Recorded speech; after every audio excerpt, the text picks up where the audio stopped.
L'atmosphère de cette journée de manifestation était bien particulière. À 4 jours du second tour de l'élection présidentielle, ce 1er mai avait une tonalité très politique dans la région comme ailleurs en France. Syndicalistes, militants, élus ou simples citoyens ont mis en scène cette journée pour faire passer un maximum de revendications ou même d'espoir.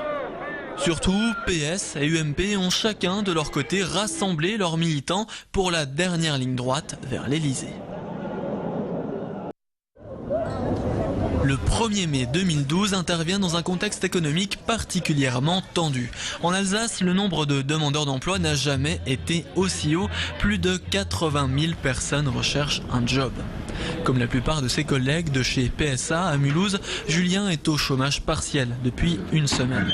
Les ventes de véhicules chutent et depuis le mois de mars, l'employeur préfère arrêter la production quelques jours par mois. Finalement, le gouvernement, on voit de quel côté il est, c'est sûr, en ce moment. Il préfère aider les entreprises plutôt que les salariés qui se retrouvent sans boulot. Parce que au mois de mars, rien que sur l'usine, c'est plus de 400 intérimaires qui ont été virés. 400 intérimaires, ça veut dire autant de salariés qui se retrouvent demain à pointer au chômage et à galérer pour trouver du boulot. Quand on voit le niveau de chômage en Alsace, on voit que PSA, avant de fabriquer des véhicules, il fabrique surtout les chômeurs. Les syndicats ont eu beau rouler des mécaniques, chanter à tue-tête, on ne leur a parlé que de ça. Les 2 meetings politiques organisés à Paris par Nicolas Sarkozy et Marine Le Pen. Le genre de choses qui énervent les militants du front de gauche attachés à la fête syndicale. On voit bien le jeu politique de Nicolas Sarkozy. Il s'agit de dresser les Français les uns contre les autres, de diviser le monde du travail. Et que pour moi, un président de la République, au contraire, il doit rassembler les Français, faire partager les valeurs communes, alors qu'une fois de plus, il essaye de dresser une partie des Français contre les autres. On reste sur nos positions et c'est sûr que montrer nos forces dans la rue contre les autres manifs, Jeanne d'Arc et compagnie, en tout cas c'est bien d'être là, quoi. C'est Nicolas Sarkozy, il essaye de rallier d'autres personnes à sa cause, mais bon, on sait très bien que ça ne marchera pas, quoi. Nous on reste dans le syndicalisme et puis ça lui plaît pas qu'on dise qu'on l'aime pas, quoi. À Paris, Nicolas Sarkozy a organisé sa vraie fête du travail au Trocadéro. Officiellement, 200 000 personnes ont salué le président candidat au milieu de la foule des Alsaciens.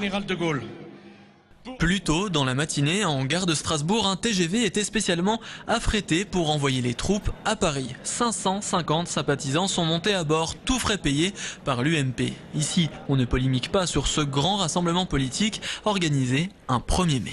Il n'y a pas de raison que le 1er mai soit, un apanage des syndicats et de la gauche. Marine Le Pen et son père font un meeting le 1er depuis pas mal d'années. On ne trouve pas ça anormal.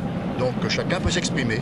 C'est le dernier gros meeting du candidat Nicolas Sarkozy, et la droite républicaine qui ne serait pas représentée le 1er mai, c'est pas normal en pleine campagne électorale. Pique-nique pour le PS à Bischheim. C'est la tradition revendiquée par les ténors du parti. Sauf qu'avec des affichettes Hollande 2012 au-dessus des chips et des bretzels, la Garden Party vire vite à la tribune politique. Discrètement, quelques élus avaient manifesté le matin aux côtés des syndicats. C'est une tradition ici à Bischheim de célébrer un peu tous ensemble cet événement du 1er mai qui est la fête du travail et pour les acquis sociaux aussi. Et c'est important d'avoir aussi un moment un peu convivial entre nous pour se retrouver. Et nous faisons cela tous les ans, nous n'avons pas changé. Alors qu'il y a une volonté d'instrumentalisation de la part de la droite et de l'extrême droite du 1er mai et de la thématique du travail. Débat d'entre-deux tours ce soir à la télé devant les 2 candidats, 20 millions de téléspectateurs. Dimanche, round final avec l'élection du nouveau président de la République. Lundi, la fête est finie pour tout le monde. Il ne suffira plus d'une virée en train ou d'un pique-nique citoyen pour relancer le pays.